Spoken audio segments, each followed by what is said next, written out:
Welcome, and thank you for joining today. Before we get started, a few housekeeping notes. In this platform, all attendees are muted. While you won't be able to ask questions through audio, please use the Q&A function on your screen to submit questions at any time. Our presenter will address as many questions as possible following the presentation. Also, today's webinar is being recorded. The video of today's session will be posted on the UH Digital Workplace. Now, let's begin. I am Selena Cunanan, the Chief Diversity, Equity, and Belonging Officer, and leading the Office of Community Impact, Equity, Diversity, and Inclusion at University Hospitals. It is my pleasure to welcome you to our first session of our 2023 Black History Month series. Our guest speaker today is my friend, Dr. Gregory Hall, who currently serves as the Edgar B. Jackson Chair of Clinical Excellence and Diversity in the CD office. Dr. Gregory Hall is an internal medicine physician at University Hospitals and serves as the medical director for the UH Cutler Center for Men. He has almost 30 years of experience as a primary care physician and has a deep interest in health disparities and outcomes in the African American population. Dr. Hall has a dual appointment at Northeastern Ohio Medical University College of Medicine as Associate Professor of Internal Medicine and Integrative Medical Sciences, and is also an Assistant Clinical Professor at Case Western Reserve University School of Medicine. Dr. Hall was born and raised on the east side of Cleveland. He earned his undergraduate degree at Williams College in Williamstown, Massachusetts, and medical degree at the Medical College of Ohio. He went on to complete his residency training in internal medicine at the Cleveland Clinic and spent 20 years in private practice in the Cleveland area before joining UH in 2021.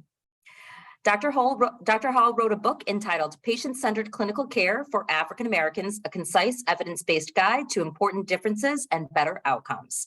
First published in 2020, this was the first book to broadly address best practices in the clinical care of African Americans. In the wake of the book's success, the continuing medical education organization PriMed invited Dr. Hall to deliver monthly webcasts focusing on the clinical care of African Americans and other vulnerable populations. These programs help educate providers across the country on the subject of health equity and improving health outcomes for minorities. Throughout his career, Dr. Hall has served on various boards and committees related to public health. He served as co-chair of the Cleveland Public Health Advisory Board and was appointed to 8 two-year terms on the Ohio Commission on Minority Health, serving as chairman for his last 3 terms. Dr. Hall was appointed to the Cuyahoga County Board of Health in 2010 and was elected board president in 2020, leading Ohio's second largest public health organization through the COVID-19 pandemic. In partnership with former UH Chief of Staff Emeritus Edgar Jackson Jr., Dr. Hall established the National Institute for African American Health, a nonprofit that mentors pre-med and medical students, facilitates research initiatives in partnership with academic institutions, provides an online resource for consumer health education, and offers provider certification services. NEO was awarded $250,000 by the Cleveland Foundation for its initial launch. Dr. Hall and his wife, Melanie Hall, an APRN, have 3 adult sons, Alex, Nick, and Greg Jr., and live in Mayfield Village, Ohio. Today, Dr. Hall will discuss the past, present, and future state of African American health, and I will turn it over to you, Dr. Hall. Thank you very much, Director Cunanan. That was an outstanding and unneeded introduction, but I appreciate it. I'm happy to be here and happy to talk about African American health, where we've been, where we are, and where we're going. It's a great opportunity. So let's jump right in it, and let's start with where we are. In terms of statistics, we have the latest, which is 2019. It came out in March of 2022, life expectancy tables. And so I always start with a quiz. And it starts, and this is just a quiz. You can just think to yourself, looking at life expectancy at birth, 2019, what by race or ethnicity, who lives to be 74.8 on average? This is men and women combined. Who lives to be 78.8?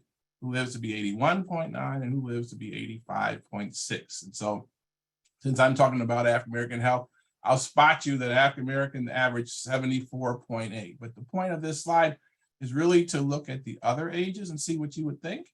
Who lives 78.8, who lives 81.9, and who lives 85.6 between white Americans, Hispanic Latino Americans, and Asian Americans. And so when I do this, there's always some people that are surprised, because I was surprised by this outcome. It's actually white Americans living an average of 78.8, Hispanic Latino Americans living 81.9, and Asian Americans have an average age of 85.6. And so we look into the breaking it down by male and female. You can see that Asian American females average age, life expectancy, 87.4, which is really amazing to me. Moving on to Hispanic Latino females living to be 84. I'm sorry, Hispanic females living to be 84.4, and then Asian Americans 83, and so on down to at the bottom, Native Americans and Alaska Native males living 68.6, and you see African American males like myself, average life expectancy of 71.3, which at this point in my life is not quite near enough. And so I like to look at, when you're looking at data, it's like graphs. It's like, what does that mean? And these are the people, right? To see the people, the actual order of age. Again, looking at who lives how long. And so again, Asian American females, Hispanic Latino females, but look at Asian American males, in third place, really living longer than white American women, and then Hispanic Latinos males living longer than Black American women. And so when I was growing up, I believed that women live longer than men, right? But we have Asian American men and Hispanic Latino men living longer than African American women. After that, you see white American men, and then Native Alaskan and Native American women, and then an African American male, and then finally, in the lowest life expectancy in Native American men. And so this slide really just shows the rate, who's alive at what age. And so if you look at it, you'll see that an Asian American woman at age 80, over 80% of Asian American women are alive at age 80, over 80%. That's 4 out of 5, right? If you look at African American women, about 55% of African American women are alive at age 80, right? If you look at Asian American males, about 70% of Asian American males are alive at age 80, compared to just 39% of African American males are alive at age 80. And I always add that none of them were in the Hall family. We haven't had a male live to above 80 that I've known of, right? And so these disparities touch people's lives. African Americans have the highest rate of cardiovascular disease, the highest rate of diabetes, and again, as it relates to cancer, they have the highest rate of breast cancer, ovarian cancer, cervical, colon. You see them there. The absolute worst outcomes, and that includes Native Americans and Alaskan Natives. And so the issue related to African American health is significant.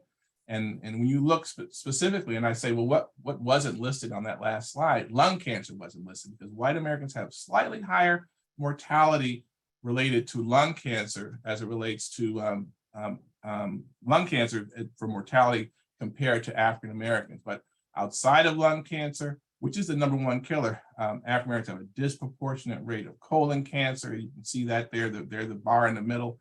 Highest rate for breast cancer. And again, this is the classic health disparity. And they say, what's a health disparity? Well, breast cancer occurs more often in white American women, but the mortality is much higher in African American women. So people ask, how did something that occurs more often in another group of people have a significantly higher mortality in another group? So this is that shouldn't be that way, right? People would say. And so it's a classic example to point out. Looking at prostate cancer, also disproportionately significant in African Americans. And so it's a big deal, and it's impacting a lot of lives. So let's now look at where we've been. How did we get to where we are, right? And so it's fascinating to me. First English colony landed in Jamestown in 1607. I mean, look at that. They landed to North America. First English colony, 1607, right? And then this is a drawing. First Negroes at Jamestown, 1619. So 12 years after the first English settlers got to North America, or colonists got here, African Americans were here. And so this isn't that's that's why the latest Project 400 you hear about, that's African Americans have been here for over 400 years. It's not something that we've just arrived. We're ingrained. And when they talk about it in building the Capitol and building the White House, there is a long history, and it's just 12 years before someone decided they needed some African Americans here to help build this country. And so, but of course, that was in the form of slaves and white supremacy and Jim Crow laws and all those things that we're going to discuss briefly have all led to where we are today, right? And so Jim Crow laws were laws that were state and local laws that enforce segregation. And so one of the take-home points is that segregation is really what drives the inequalities, many of the inequalities that we see. And so these were laws in place, laws on the books, and they said, but you can create separate but equal. You could have separate waiting rooms and separate facilities and make them equal and not disadvantage people. But unfortunately, that was not the case.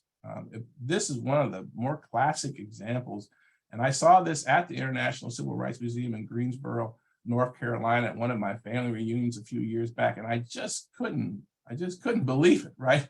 They made, and that's not a bash on Coca-Cola. This is what the time was. But Coca-Cola made a machine, and this machine would sit between a wall of two waiting rooms, because we had separate waiting rooms for coloreds and waiting room for whites. And this one machine would sit in the wall with two faces, a face facing the colored side and a face facing the white side. But the part that amazes me is that they went to the trouble to make one side have cooler Coca-Cola than the other side. So the white side had colder Coca-Cola. And then also they charged more on the black side. So it was 10 cents a bottle on the black side, 6 cents a bottle on the white side, and you paid your 10 cents for a warmer Coke. And it's just the technology of trying to build a machine that has two different temperatures. It just speaks to the disdain that certainly many people had for African Americans. So separate, but certainly separate, and certainly not equal, right? Because you couldn't even get the same degree or same cost for a bottle of Coke. Colored waiting rooms existed. African Americans had to sit in the balconies of movie theaters. That was designed, and then redlining, which really made a huge impact on the African American community, because that was a way that the government would outline neighborhoods that were particularly African American and also particularly poor, and say that we are not going to offer loans in order for people to refinance their homes or to start new businesses. And so we are just not going to invest in these redlined areas. And these redlined areas, tended to be African American, and that as they developed suburbs, particularly between 1930 and 1960, they made sure that there were laws in place that make sure these suburbs were white only, and they had ways to do that. And so these tracts were exclusive, and that's how when there was we call it the white flight of urban areas, there was not an ability for other communities, Hispanic, Latino, Asian American communities, to enter these suburbs. There's a particular example in Baltimore where a Harvard-trained attorney moved into a affluent white neighborhood and just set off all kinds of trouble, right? And so they then passed this law in Baltimore.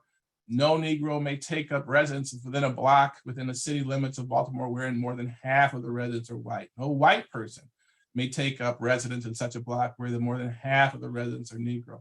And whenever a building is going to be planned, you have to indicate who you're building that building for before they even knew. So they could actually get some control so people didn't accidentally, quote unquote, accidentally move in one area or another. And this is the mayor of Baltimore. Blacks should be quarantined in isolated slums to reduce the incidence of civil disturbance, to prevent the spread of communicable diseases into nearby white neighborhoods, and to protect property values among the white majority. And so when people say, should we be saying that racism is a public health issue? These these laws that were on the books were public health laws. We want to decrease communicable diseases. We want to protect the value of our homes, because if that, and it was based on, what's the first word in that sentence? Blacks should be quarantined. So it didn't say, undesirables or anything. It indicated by race who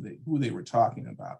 So this redlining led to devaluation, and then housing decline. You couldn't refinance your house.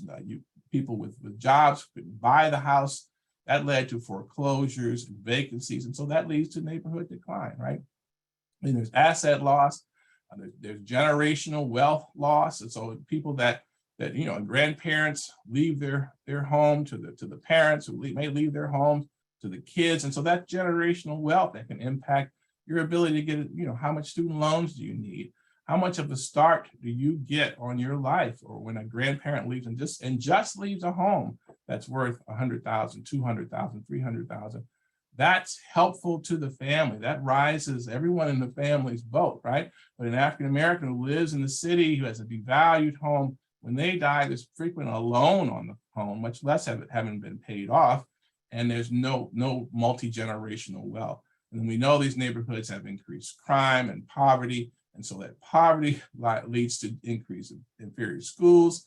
And unfortunately, we know as healthcare providers that health illiteracy leads to poor health. And so that's where we struggle every day to try to emphasize the importance of health. And we're not getting that amongst in communities of color. So when we think about segregation, I pulled this, I put this slide together. The most to least segregated cities in the United States, you see number 1 is Detroit, but down at number 6 is Cleveland, Ohio, most segregated cities in the US. And so that's a distinguishment that I think we don't really want to have. And look, there are 113 cities listed. And so these are the least segregated cities. And so it's for us to be in the top 10 of 113 segregated cities. That explains why we have a lot of the challenges that we see right now in Cleveland. So these social and financial advancement in the US was dependent on public policy driven segregation. This was a public policy. Redlining was a public policy, right? And so that financial disadvantage is a significant issue. And what was the cause? Racism was the cause. That's why they have colored by the waiting room. That's why we have white. We want white tenants in our white, because it was racist, right? And so it's worth recognizing that what was the actual cause, right? And so the CDC is a definition of racism. It says racism is a system consisting of structures, policies, practices, and norms that assigns value and determines opportunity based on the way people look or the color of their skin. This results in conditions that are unfairly advantage some and disadvantage others throughout society. And so that's the CDC's definition. And using that definition, certainly racism would be why we are here now. And so trust, what about the trust issues that African Americans in their healthcare? This distrust is what drives a lot, I would contend, a lot of our issues related to poor health in African Americans. The syphilis, Tuskegee syphilis study, which everyone has heard over and over and over again, but it's just an example of the disdain. It was specifically aimed for African Americans. It was wrong. It went on too long, and it's a great new article that just released that I read. This is just the process of even getting them to stop it in 1972. Really took outing them with the New York Times posting the article about it in order for them to do it. The government still did not want to stop. They still thought it was a good idea to withhold treatment to the men that were involved in this syphilis study, even in 1972. And it didn't easily get stopped. And so you wonder, it was 1972, it was a lifetime ago. But 81% of African Americans are aware of the study, and it's probably even higher now since the pandemic. This is an older study. And then just 28% of whites had any knowledge, and that's probably higher now as well. So, but people know about the government experimenting on people. And so again, as president of the Board of Health, I speak to my people there, and they say, We go to the door, I know someone's there, I ring in the doorbell and they don't come. They don't answer the door. Well, they've read about and heard about what public health people have done to African Americans in the past, and they don't want to answer the door. They're scared, they're afraid. And so it's not, a lot of times people don't understand what that perspective comes from. J. Marion Sims, when I spoke at grand rounds for OBGYN, we talked about the father of gynecologic surgery, experimented on unanesthetized African American slave girls. And he was an incredible scientist, and he documented he documented what surgery he did, who he did on, what surgery I tried next on, and he perfected a number of surgical techniques that are still used today. But he did that in such a horrible way in terms of experimenting on people who did not need the surgery. And so his statue, this is his statue in Central Park, was taken down because of just the horror of thinking about having a gynecologic surgery, one of the most sensitive areas of your body, having surgery on it and it not even being anesthetized. I mean, it's just unbelievable. And so people have written about the surgery, it took, and how many years did it take before this became something that was really, it wasn't against the law to do surgery on unanesthetized African American slave girls, but so he wasn't a criminal, but that law was wrong, right? And so grave robbing, which again, I didn't know anything about, but where do the medical schools get the cadavers before people started donating their bodies to science and whatnot? They would get them, medical students would be sent to potter's fields and poor graveyards and African American graveyards. And so again, imagine, burying your mother or your father or your brother, sister, going back to the grave a week later, and someone has dug it up, and you don't wonder who dug it up. You knew it was the medical school in the next town. You know it was a medical student that came to do that, because no one else would want. And it was a newly dead. They weren't trying to dig up people who had been long dead. These are all people that had just passed. They knew about it and they came to do it. And so again, articles now coming out about in need of cadavers. That's what medical students did in early America. So again, and finding medical schools with a number of bodies that have been experimented on and dissected, not really experimented, but dissected in the basements of these medical schools, that so African American bodies can contributing to health science. And then this I have to share. Grandison Harris, the grave robber, enslaved and then employed by Georgia Medical College. And then here is Grandison Harris right here in the center.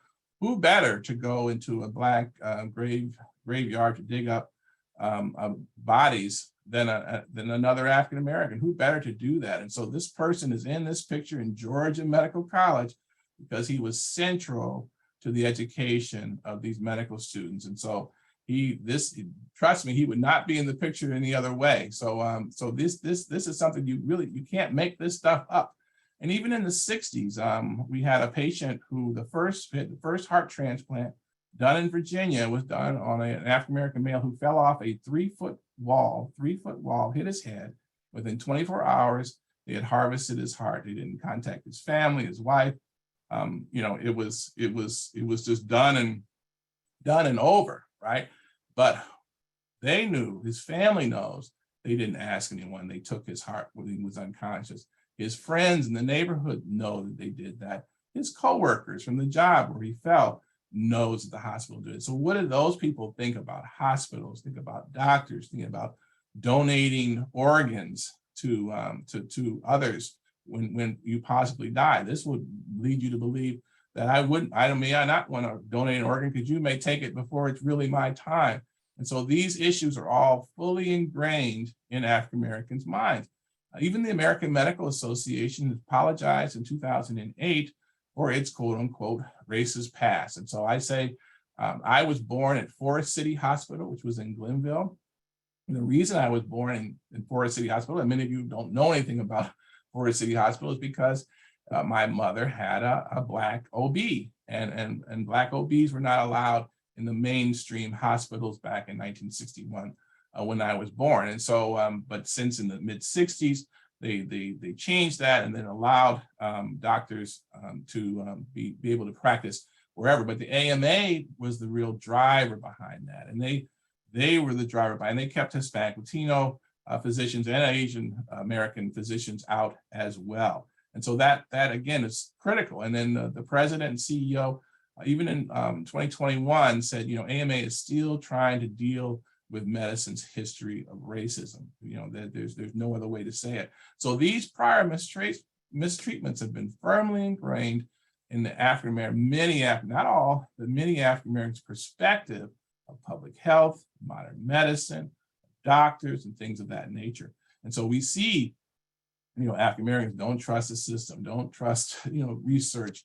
All this mistrust is the problem, right? And that low trust leads to poor adherence. And so and even with me as a Black physician, if I prescribe hypertension medicine to someone, and I see them back in 3 months, and they'll come back in 3 months and say, well, I really didn't get that because I don't know. Are you sure I've got hypertension? Are you, do you have some ulterior motive? Even so that distrust moves over to me. And so trust is an issue. And this is by Dr. Brown. It looked at the critical factors related to trust, competence, and caring. And so you can be highly competent. You could have a physician who graduated from Harvard Med School, and that person would get great respect. I have a high respect, but if there's no affection, then there's no trust. And so that you have to, as a provider, we have to think about, we have to show competence, of course, but we also have to show that we care. And when we do that, that's when we reach this nirvana called trust in patients' mind. It's not, we can't just say, I'm super smart, I'm the smartest person ever, you should respect me. They may respect you, but that doesn't mean they're going to come back and haven't taken the medication. You have to also show that you have that you care about the patient, and then that's what makes the difference. And so when looking at just the trust differences, it shows, looking at 1,000 African Americans compared to 500 white Americans, they found compared to whites, it's been objectively found African Americans are more likely to report low trust in healthcare providers. And I've heard that many times. I don't like doctors. People tell me that all the time. I don't like doctors. I don't like hospitals. I don't want to be here. So imagine that compared to a lot of my other patients who come from other cultural, ethnic backgrounds. They're just tickled to be here, seeing their doctor and getting their ideas, their take on this symptom or that. They're happy to be there, many of them. And so this significant difference is based on this trust, and that trust negatively impacts our engagement. And so they've shown that when there's a discordant in race between the provider and the patient, that there's more ineffective communication, and there's shorter visit times, there's less rapport building, like, what about how'd the Cavs do last night? What do you think about this? What you do over the weekend? How's the weather? And there's less participatory decision making, like where we're deciding, well, what do you want to do about your hypertension? Here are the meds that are possible. So those engagement differences also negatively impact outcomes. And Robert Wood Johnson saw that Black adults report being discriminated against or unfairly judged by healthcare providers and their staff at a rate of 3 times higher than white adults and twice as high as Hispanic Latino adults. And so it's a widespread issue. So where are we going? We've got all these problems. Where are we going? Well, we first have to recognize our history. And so I'm famous for being apolitical in many of the things I do, which allow me to be in the public health range. But we have to recognize our history. We cannot put our heads in the sand as it relates to our history. It may make us feel better to do that, but I think it doesn't get us anywhere. And then we have to learn from our past. And so even as providers, whatever we do, we learn. We have a bad interaction or a bad outcome, we learn from our past. The people that can't learn from mistakes that they've made in their past are bound to do what? They're going to repeat the mistakes in the future. So we've got to know our past. We need to then learn from our past, and then hopefully we're going to want and work to improve. I mean, I am not the perfect doctor today, and I want to improve. I want to do better. I want to connect better with my patients. Even though I may be better than some, I'm still not as good as others, and I want to be better. And I haven't reached this nirvana where I'm the great doctor. I need to do better. I need to listen better. I need to think better, and all those things I need to do. And I'm thinking, if you don't think you need to do that, that's the issue, right? Because if we can do that, trust can be restored. We can actually restore the trust that's been broken by other people. Other people broke that trust. We didn't, no one listening here, unless you're super old, broke that trust. There's other people that broke the trust, but we can restore the trust. And we are paying for the fact of what these other people did. And so it's our obligation to try to improve health. And because, tax dollars drive healthcare, it drives everything related to how America is as a country. We are all in this together. We saw that very clearly, that if we could not get control of COVID, because we could not get control of all of our communities and work as one, as a community. That's why it took so long for us to get our arms around it, because we had all these pockets of distrust and conspiracy and so on. So what's exciting for me to talk about now is a University Hospital Center for African American Health, where we're actually going to look to improve the clinical care for African Americans. We're going to try to advance patient health literacy, and all of that based on research, based on clinical outcomes, there's based on things that have been produced. And so looking at Cleveland, the city proper. This is the latest, again, census information, 47% African American. So Cleveland is a majority African American city with 34% whites, and you see 12% on the right side as Hispanic Latinos, and then so on, 2% Asian American. So Cleveland is significantly Black. In Cuyahoga County, 57% white, but 28% African American. So almost 1 in 3 people in Cuyahoga County is African American. So when you think about the waiting rooms you go into in really any of facilities in the county, you're going to see more than half the people in the waiting rooms are African Americans. That's because African Americans are almost a third of the population, but then there's all this disproportionate occurrence of disease, higher cancer, higher hypertension, higher stroke. And so if you're in a waiting room looking to get medical care, you're going to see a skewed higher number of African Americans there. And so what happened was great was first year Cleveland took a tailored African American centric approach to positively impacting finally infant mortality. And again, Director Kuhnen is on that task force, and they were able to, so it wasn't like taking a minority approach to infant mortality. It was an African American approach, because as I showed you at the beginning of our talk, all minorities aren't at a disadvantage. Asian Americans are average living to 86, Hispanic Latinos on average living to 82. So this is an African American and a Native American problem. And since we have a very low population of Native Americans and certainly low Alaskan natives in Northeast Ohio, our problem really from a health standpoint is an African American problem. And so we were able to see infant mortality rate go down from a high of, not a high, but in 2019, 16.3 down to 11.7, because they took an African American approach, not a minority approach, not an urban approach, but an African American approach. And so many of you may know that there are cancer screening differences. There are recommended differences for screening African American women for breast cancer. There are differences proposed for screening for lung cancer differences in African Americans. Colorectal cancer screening for African Americans for the last 20 years has been recommended at age 45, but the majority population was 50, and that difference has been in place for 20 years, and now they've thankfully lowered the recommendation to 45. So now African Americans can get that screening because there's just more colon cancers I showed you earlier. And then prostate cancer, African Americans way off the chart.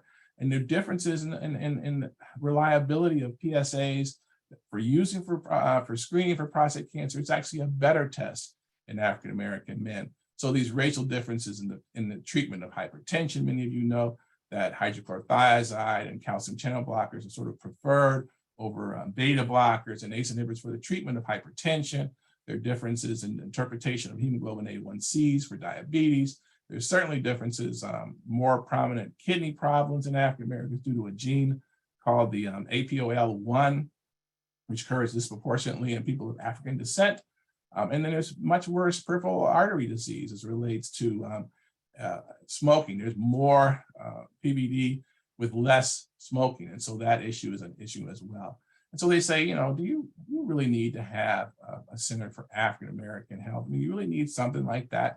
And what's the precedent for something like this? Well, there are Asian health services, Asian heart and vascular centers, Asian centers across the country. And look at the Hispanic Latino centers in California and in Florida and in New Jersey. And so these centers are there for other specific groups, and they're doing really better than white Americans in terms of average life expectancy. So here's what's in place now for African Americans: the Center for African American Health in Des Moines, another center in South Carolina, Center for Black Health Equity, and then there's I put the Minority Men's Health, but it's, we, because of the county we're in, we consider it an African American endeavor. And so they all do advocacy and community outreach, but look who provides care. Really, there's no care given in Denver or in North Carolina. There's only advocacy, which is what is that? There's no clinical care, there's no research, no providers.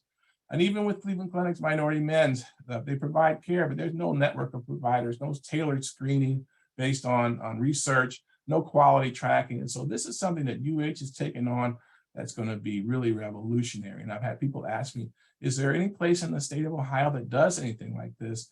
And I respond, there's no place in the country that's going to do what we're doing. So this UH Center for African American Health is a demographic need. As I showed you, over 50%, almost 50% of Clevelanders are African American, almost 30% of the county are African American. This is a societal need with broad funding opportunities.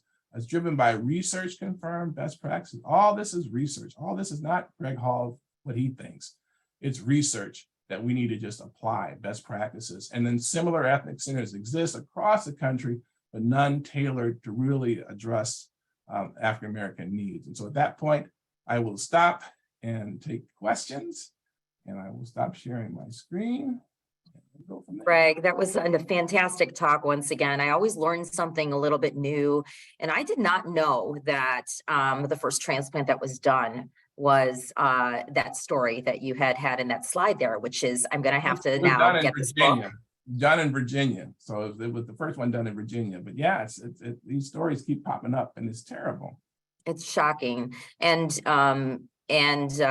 also, as we learn more and more from what's happened in healthcare, but also what's happening in our country, it's also not shocking in some ways for people who have seen it. So I want to go and turn to some questions.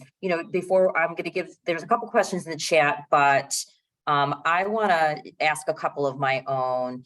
And I want to know what your thought process was when kind of creating this idea behind the Center for African American Health. And, why do you think other organizations haven't focused on this? Well, I think one of the things that I learned when I thought minorities had bad outcomes and the majorities, white Americans, had great outcomes. And I think that's kind of what drove it. And just this last year, with this last couple of years, we're just getting information, data on Asian Americans who've been here a very long time, but they just never got reported. And so I imagine that would be annoying to have to see, all these data coming out. And there was never data about Asian Americans. As an Asian American, I would wonder, like, where am I on this? And so we just now getting that data, seeing what it is. It's good. It could be better in some, in some areas and certainly in some pockets. So I think people think it's a minority issue and it's a non-insurance. People don't have insurance. It's a poverty issue, which poverty contributes to it. And as I've indicated, health illiteracy contributes to bad outcomes in African Americans, and diet, exercise, but all that leads to illiteracy. And so, it kind of grows from illiteracy. And so really being able to say, this is an African American problem, it's not a minority problem. We don't have to also address, you cannot address a minority health issue, because the issue with Hispanic Latinos is generally related to communication and poor poor communication, language differences, right? Right. And Asian Americans, it's totally different. And then African Americans, it's absolutely totally different. So taking an approach saying we're going to fix minorities, you're not even starting in the right way. And so Yeah. what I've said is that we've got to take a targeted. If you think the problem with African American health is that all African Americans are poor, that's not the case. Right. So I'm probably certainly an upper class. I'm not Oprah, but I'm upper class African American, right? And I won't hide from that because I've been blessed, right? But my risk for dying, I still only have 10 years left. My risk for dying for prostate cancer, all that is higher than the poorest white American, than the poorest Asian American. You know what I'm saying? Don't say that. Don't say that, Greg. I mean, you and I have got a lot of work to do still. Right? But it is, the facts are the facts, right? But it's not all related to poverty, and so we kind of get past that. 90% of African Americans in Northeast Ohio have jobs and have insurance. 10% are poor, and then so it's the and so why are we still getting these outcomes? Why does Serena Williams have problems with delivery? She's got enough money, right? But so there's something else, and there's still trust issues. And these richest people, my richest Black patients, still don't like doctors or hospitals or want to take medicine. And I still recount some of these things from history and wonder if we're a part of that. Right. I mean, and I think we need to not be afraid to call it out and what it is. And what is that thing? It's racism, right? It's systemic racism that's rooted in this country, which seeps into every aspect of health outcomes for anyone, but especially for Black Americans. I want to turn to a couple of questions. I just want to jump in and say, and there's people who don't believe that, right? Yes. So we've seen that. 100 people on this call, and probably all of them believe that, and they say, oh yeah, it's racism, yeah. But I know people who don't believe that. It's not like there are people out there that I don't know. I know people who just reject that. It's not racism. It's because they don't pull themselves up by their own bootstraps. It's because they want to live in a poverty. Why don't they work harder? Why don't And so we've got to reach those people. And those people there's some good people that believe that. They're not bad people because they believe that. We just haven't been able to connect with them in a way that's been efficient. Right. There's some great questions in the chat. I want to get the first one, who says, from an anonymous attendee, I have a Black friend who has white coat syndrome. She was denied care at several institutions for her cancer diagnosis. How can we help this population get past this? And, it's really about building trust, wouldn't you say? That is. That's all it is. You just, we have to try it's going to take a community. It certainly took a community to lose the trust. It took a lot of people, Black people included, to pull off the Tuskegee syphilis study. There were Black doctors involved in that. So it's not like this whole group of white people were, converging. Black people were involved, just like the grave robbers. There was a Black person involved. So, but it's just like, there was many people involved in the Memphis beating of Tyree Nichols. Absolutely. And who stood up and said something. Right. And so you have to, I always kind of talk about when people say, how do we build trust? I mean, it really starts with you and your own personal interactions and how you see people. Do you treat them as human beings, as somebody one of your own family members, or do you treat them as a separate entity or somebody that you can't relate to or don't think that there's differences with? And so much of that has to do with your own internal belief system and challenging that a lot of times, right? Right. And then knowing you can learn. I've learned so much on how to talk to people, and when I in the old days, 10 years ago, if I went in a room and someone was frowning and looking at me all crazy, I start frowning at them and look at them all crazy. Like, why do you have an attitude? If I'm not late or anything, I don't have an attitude. Why do you have one? Until I realized, oh no, over 50% of African Americans don't like doctors, don't like hospitals. They're expecting a bad interaction from me, half of them, right? And then all I do is just reflect that back on them. But now that I know it's a thing, I come in and say, oh, this is one of that 50%. Let me spend a little more time building trust. Let's talk about where I grew up in Glenville. Let's talk about what high school I went to. And then that breaks them down. Oh, you're a real life person. And then I go back into my doctor mode and say, your blood pressure is really stupid high. You know what I mean? And then we have a relationship rather than, kind of just coming in as the person on high I've come to share my knowledge with you.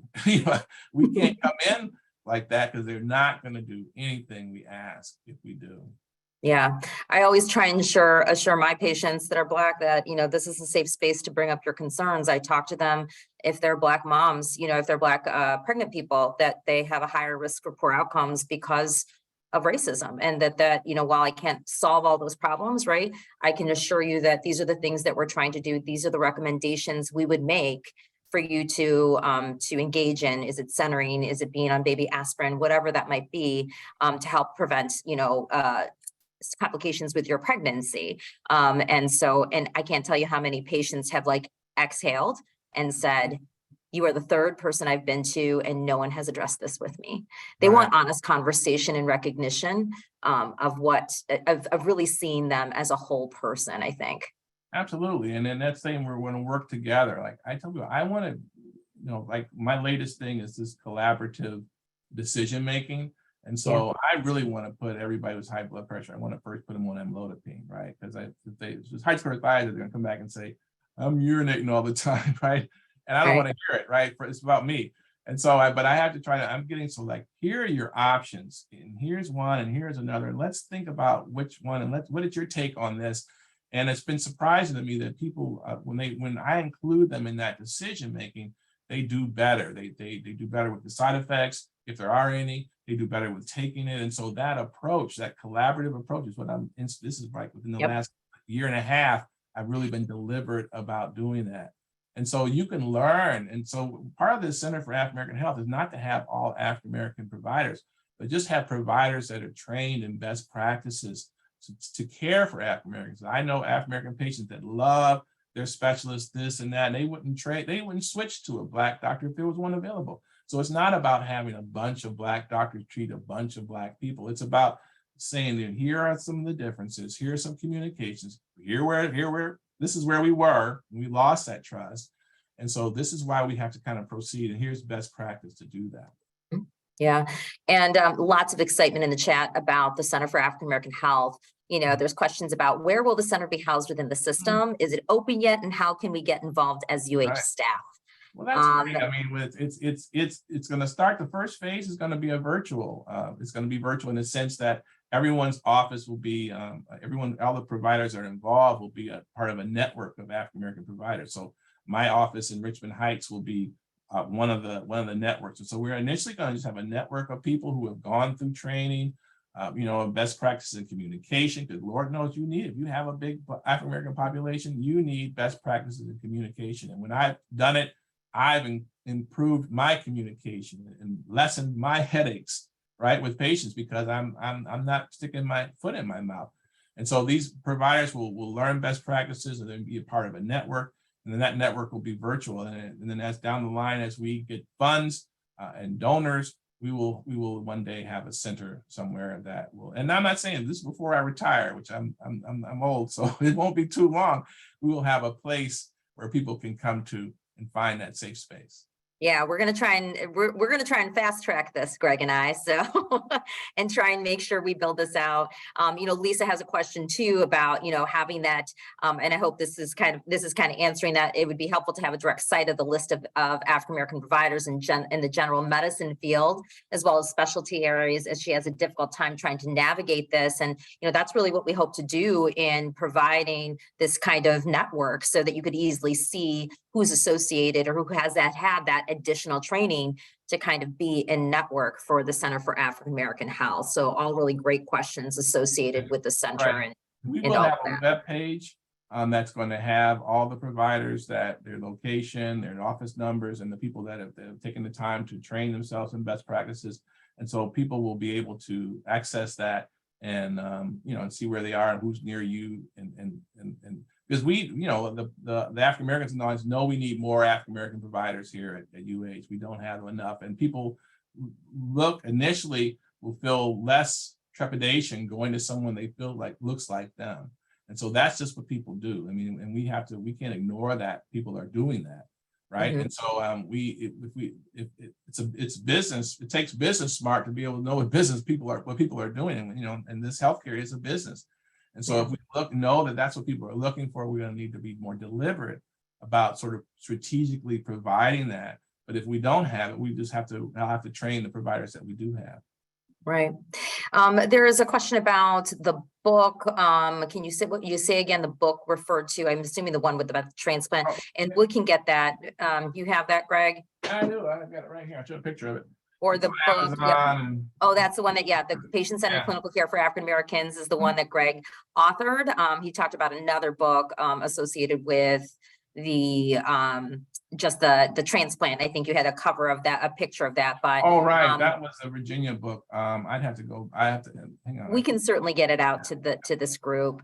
And there's somebody from one of our friends from emergency medicine asking, do you have any recommendations for caregivers in the ED who are working to refer African-American patients to primary care? Some barriers that patients bring up include longer wait times to get an appointment here in Cleveland, a preference for the convenience of not needing an appointment in the ED. What would be your, we know primary care is overrun. So what are your thoughts about that, Greg, as a primary care physician? Well, we have to increase the number that we have now. They're not a whole lot. I think we're using navigators, and still, even though my schedule may start with 18 patients, it ends with 12, right? Because people aren't showing up, and there's gaps in care so we could be more efficient in terms of when the availabilities are.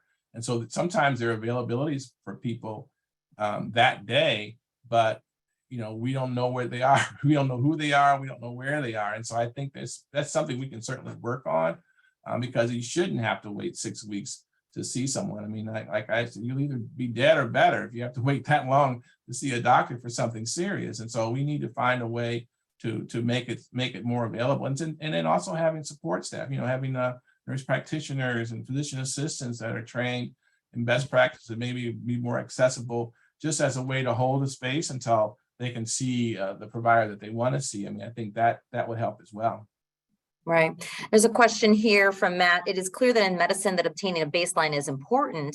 Do you have a process by which you establish a baseline level of trust from patients? And I think you kind of alluded to this about how you approach things with your patient population. Is that right, Greg? Well, it's all in over time, right? And so I tell people that, there are a lot of African Americans get their care from the emergency room or the urgent care.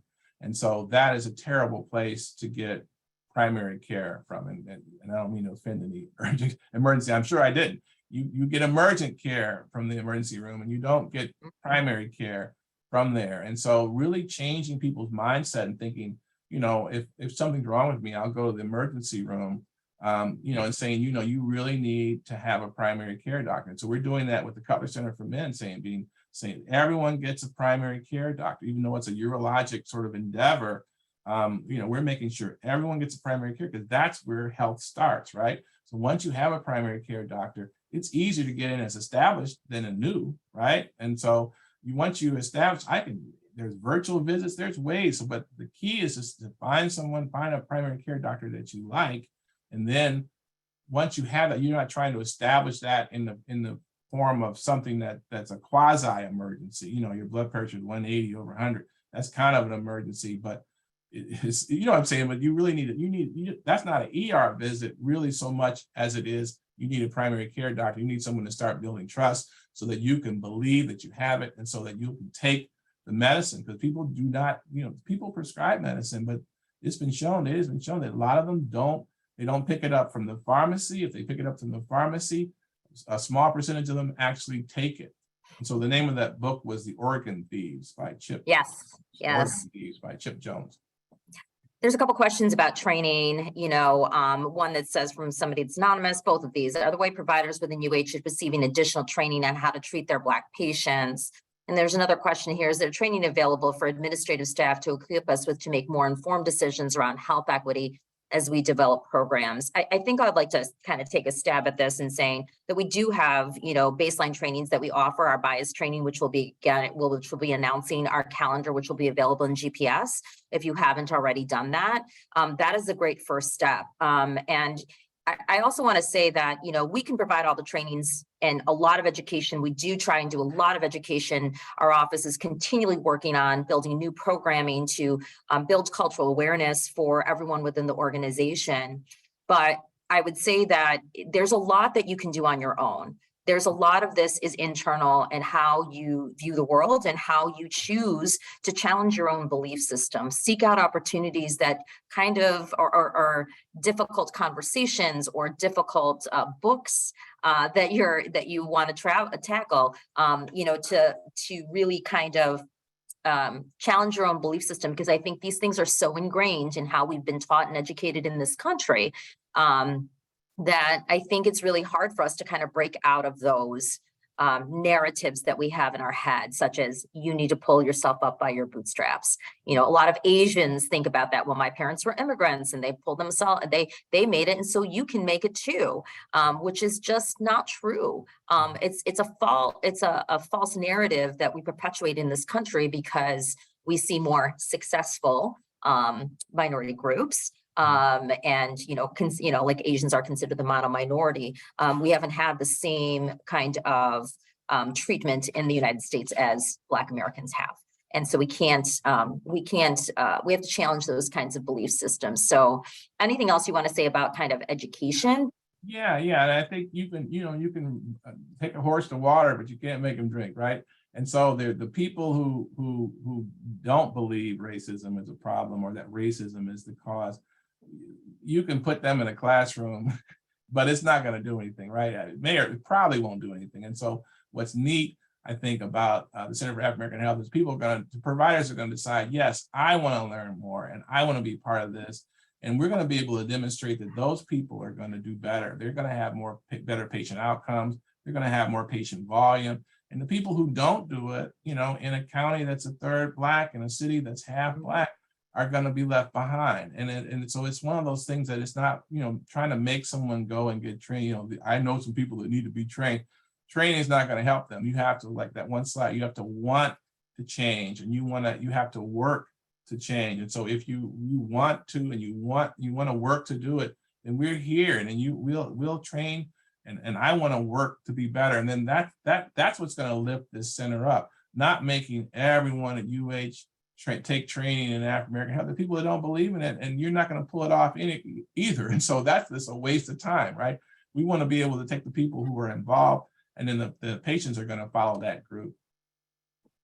Yeah.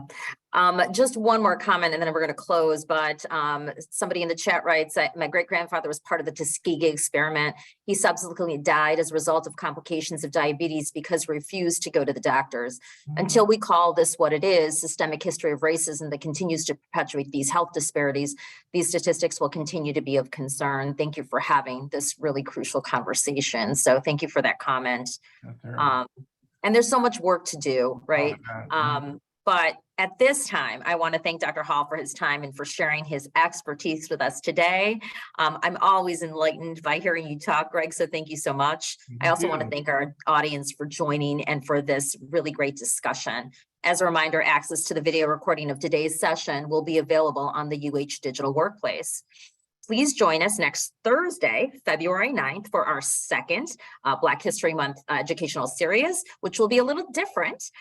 We are doing a hybrid discussion, both in person at Ahuja and over Zoom, over the documentary, The Color of Care. You received that link in our Martin Luther King message that went out to the system in January, and it was included in today's email that went out under my email proxy with a link to all of our events this month. It will be Thursday, February 9th from 5:30 to 6:30 at Ahuja, or you can join us over Zoom. Please register. We look forward to having you there.